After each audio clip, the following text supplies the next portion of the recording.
Olá, bem-vindos a mais uma videoaula do Instituto Monitor. Nosso assunto de hoje é DNS, Domain Name System. O tópico a ser abordado nesta aula, DNS, Domain Name System. Ao término desta aula, você deverá ser capaz de entender e explicar o funcionamento do serviço DNS. O que é o DNS? Como o nome diz, é um sistema de domínios, um sistema de nome de domínios. Só para você entender um pouquinho, nada, absolutamente nada na internet é acessado pelo nome.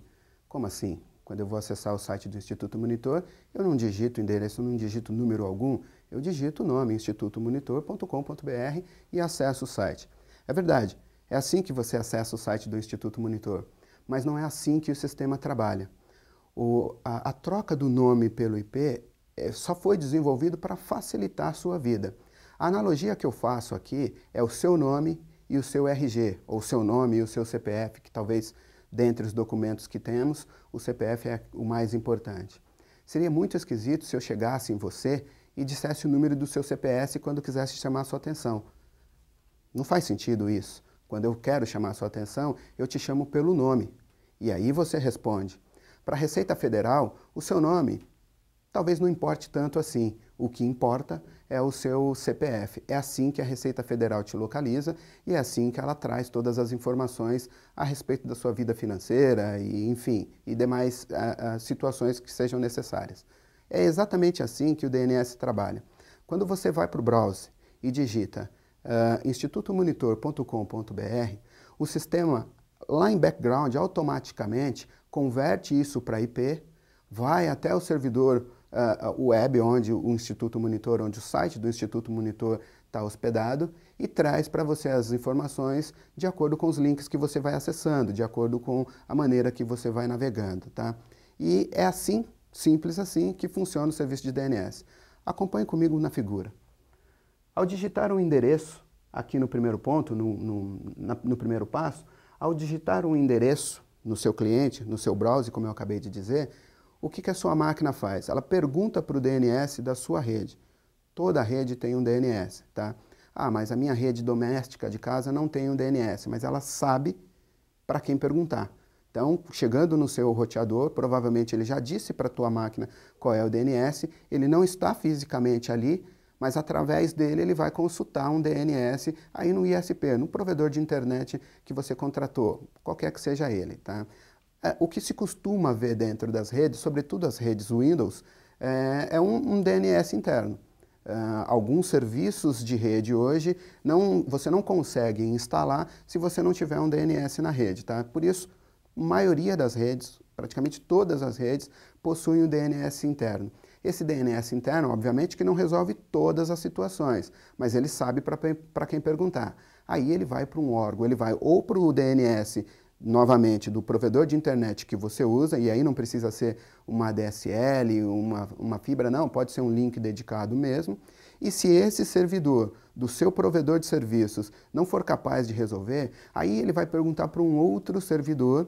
Nós temos 3 espalhados pelo mundo, são os servidores autoritativos, e esses cidadãos, eles conhecem todos os endereços registrados na web. De uma forma ou de outra, eles conhecem todos. É óbvio que o nosso servidor aqui no Brasil não conhece todos os domínios registrados no Japão, por exemplo, mas ele sabe como perguntar, através do endereçamento IP, ele sabe para quem perguntar, e ao chegar no Japão, através de uma rede de contatos, de saltos, alguém vai dizer para ele, olha, o servidor, a página que você procura, o site que você procura, ele responde sob esse endereço IP aqui.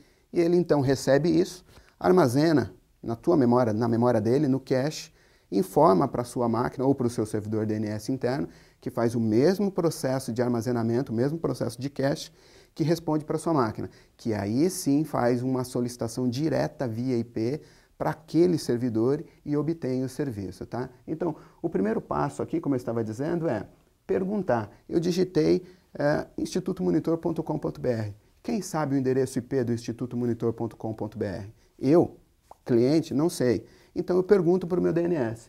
O meu DNS aqui, ó, o passo 2, ele fala, olha, eu não tenho nos meus registros o endereço IP do institutomonitor.com.br, mas aguarda um minuto que eu sei quem tem.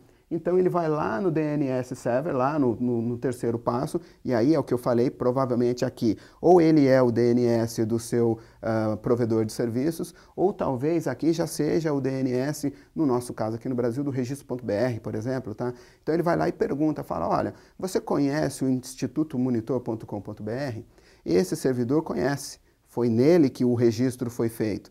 Então ele responde para o seu servidor interno, fala, olha, e aí nós vimos aqui, eu já estou no passo 3, indo para o passo 4. Então ele responde para o seu servidor e o servidor fala, poxa, muito obrigado. Agora eu vou registrar que o institutomonitor.com.br responde sobre esse endereço IP 200.200.200.10, por exemplo, tá? E vou fornecer isso, e vou passar isso para o meu cliente. Então aqui no passo 4 o que ocorre é que o meu servidor, o mais próximo de mim agora, como eu falei, provavelmente o que eu tenho dentro da rede, conhece o endereço IP do site do Instituto Monitor e me fornece. A partir daí, eu passo a conhecer o endereço IP do Instituto Monitor e passo a fazer o contato direto com esse servidor, passo a usufruir desses serviços diretamente lá nessa máquina. Então, recapitulando rapidamente para que você entenda, funciona da seguinte maneira. Num primeiro momento, você digita o endereço do site que você quer visitar no teu browser e a sua máquina provavelmente não conhece esse endereço, não conhece esse site. Ela vai perguntar para o DNS mais próximo. Esse provavelmente é um DNS que você tem dentro da sua rede.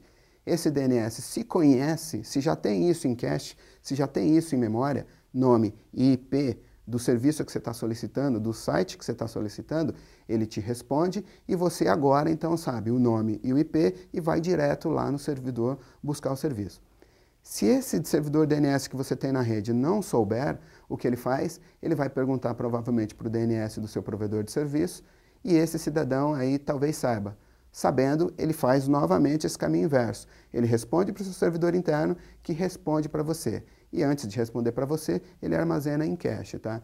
Mas se o servidor DNS do seu provedor de serviço também não souber, aí ele vai para um outro servidor. Provavelmente um servidor aqui no Brasil, como eu disse, registro.br, e lá o registro.br vai dizer, olha, o site do Instituto Monitor, tá?